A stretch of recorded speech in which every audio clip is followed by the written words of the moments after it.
friends and vinyl community. It's Brian from Brian's Vinyl Records, and I'm going to do another vinyl tag.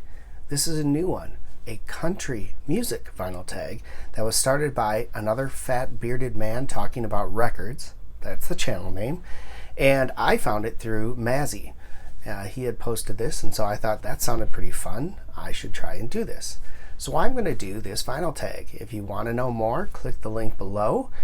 That'll bring you to another fat bearded man talking about records vinyl tag page where he started it. You can kind of see him run through the tag and then do one of your own. Jump on in. Country music, country genre, folk, that kind of stuff. So here we go. Question number 1. What is the oldest country record that you own, either by date of release or recording? The oldest one I own is this one. It is the Best of Jim Reeves. This is from 1964. It is an original pressing that I got, and it was still in the cellophane. It was crazy mint condition. The record is just beautiful. RCA Victor. And I got this because my dad was a huge Jim Reeves fan, and we had a Jim Reeves Patsy Cline duo type album growing up, a compilation where they kind of switched off songs between the two artists. So I grew up listening to a few of Jim Reeves' songs, and so I picked this one up. It was like $1 and worth it. But 1964, Jim Reeves, the best of. Question number 2, the newest country record in your collection. Dolly Parton, Eagle When She Flies. This is a huge find for me. We'll talk about this in my upcoming April vinyl editions episode, but yeah, this is the most recent one. It came yesterday. Question number 3, a record you own on a country music label. So I don't know where to go with this. I mean, you have MCA Nashville, you have all these Capitol Nashville, all this stuff. So I went with one that does a lot of the country and alt country type stuff. So here is Nikki Lane, Highway Queen, and the record label for this one is New West Records. And New West does a lot of, like I said, country artists, alt country, people coming up. Jason Isbell was on New West, stuff like that. So Nikki Lane, Highway Queen is my pick for a country record label. Question number 4, an international record anywhere in the U.S. And unfortunately, I looked through all my stuff. I really don't have one other than maybe a European pressing, like an MOV pressing or something like that. I don't have any international country records, so unfortunately I can't do that one. Question number 5, bluegrass string band or old-timey record that you own. So I thought about this a while, and I was going to go with Tyler Childers' new album, A Long Violent History, which is a fiddle record. Really good, by the way. I highly recommend that. But I decided to highlight these guys. This is The Devil Makes 3. They're a phenomenal kind of bluegrassy alt-country band, and this is just a really killer album. This is a self-titled album. People may know the song Old Number 7. I think they play that a lot at some bars, especially if you go to a country bar. You'll hear that one quite often, and that was these guys. And this is a great pressing on red wax. Just a really killer album. And question number 6, a record from an artist you have a large collection of, which comes as no surprise. That would be Dolly Parton. This is My Blue Ridge Mountain Boy, another one that's very difficult to find of hers. So super excited to pick this one up. And so yes, this is Dolly Parton.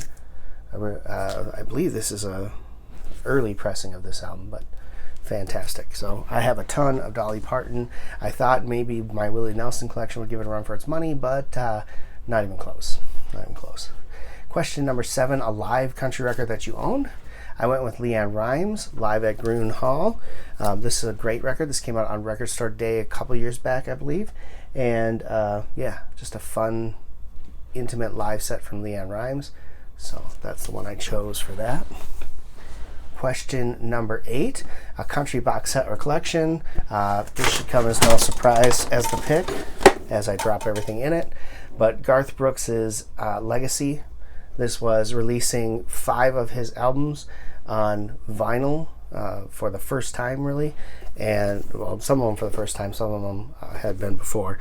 Just a phenomenal box set, very well done, and I hope that soon we get an announcement of a second box set, which will include his first album, Rope in the Wind, and a couple other things. Next, country duet record. I went with this. This is a folky country type record. This is the Civil Wars, and this one is Barton Hollow.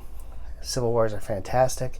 They, of course, are no longer a group, but Joy Williams and John Paul White, just a really, really good duo, good duet group, and so I went with this. Great, great album.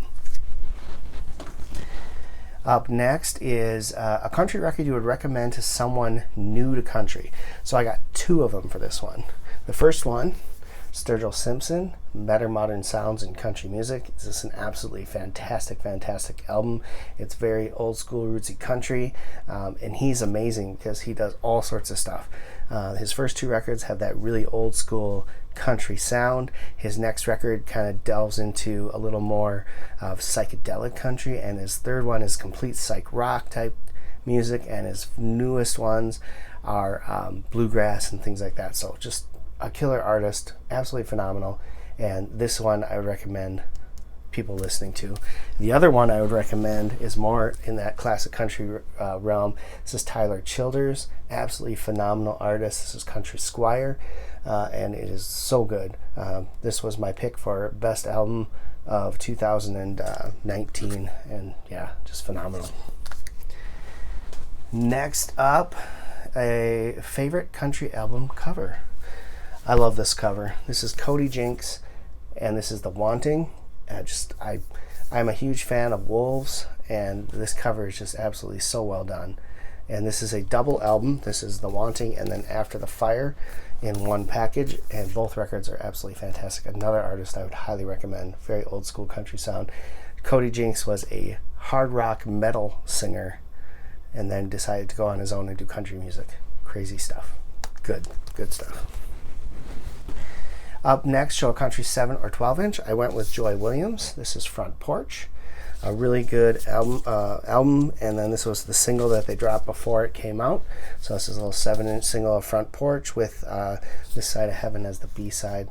And she was in the Civil Wars, which I mentioned earlier. Really, really fantastic. Next is a country record released on a small private or independent label. I got two of them. First is this, Cody Jinks. This is Less Wise, modified reissue, and this is off his own label, Cody Jinks Music. So very well done, great pressing. Works with, I believe, 36 Tigers or something like that. I can't remember now off the top of my head. 33 Tigers, something like that. But really good. And the other one I have is from American Idol alumni Brooke White, Calico.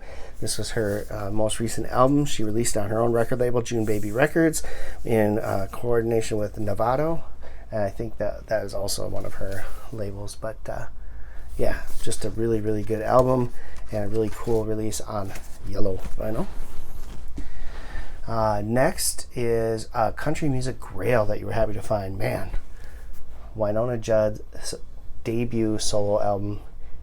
I got this for dirt cheap. I think it was $10 I paid for this. $10. This was selling at the time for $90, and I got it for $10 because the person who was selling it graded it so low that people stayed away from it. And I asked him about it, and he said nothing really is wrong because it was his copy as a DJ, and it was pristine, and he shipped it to me. I was super pumped. So that was a huge grail and a huge find. Next, alt country or country rock record that you own. Can't get out of here without talking about Blackberry Smoke. Phenomenal southern rock, country rock artist. This is my favorite of their records right here, The Whippoorwill. Highly, highly, highly recommended to anyone who wants to listen to good southern country rock. Great stuff, Blackberry Smoke. And then we got a country record from a country subgenre that you own. I went alt country, and I went with Jason Isbell, one of my all-time favorite songwriters. Just an absolutely great storyteller, and this is probably his best record right here. Absolutely great record, highly recommended. Jason Isbell, Southeastern. Go get it. And last but certainly not least, a favorite country repress that you own. Man, I have so many and I just couldn't decide what to go with. So I went with this because this is such a great album, and I was super happy when they released it on vinyl again. This is Toby Keith. She Should Have Been a Cowboy. Of course, the title track is the big one. He Ain't Worth Missin' was a huge song. A little less talk, a lot more action. Just a really great album, and they did a great job on this repress. So this is my pick for favorite repress. I know it seems too new a country to some people, but I mean, look at that 25th anniversary. 25th anniversary. Makes you feel old. All right, there you have it. That is my Country Vinyl Tag 2021. I hope you enjoyed it. I will leave a link below to the original Country Vinyl Tag post where you can go and get all the questions and do your own video, contribute to this tag. And thanks, Mazzy, for doing this, pointing me in this direction. Loved it, had fun. Thank you all for watching. Until next time, keep spinning, vinyl friends.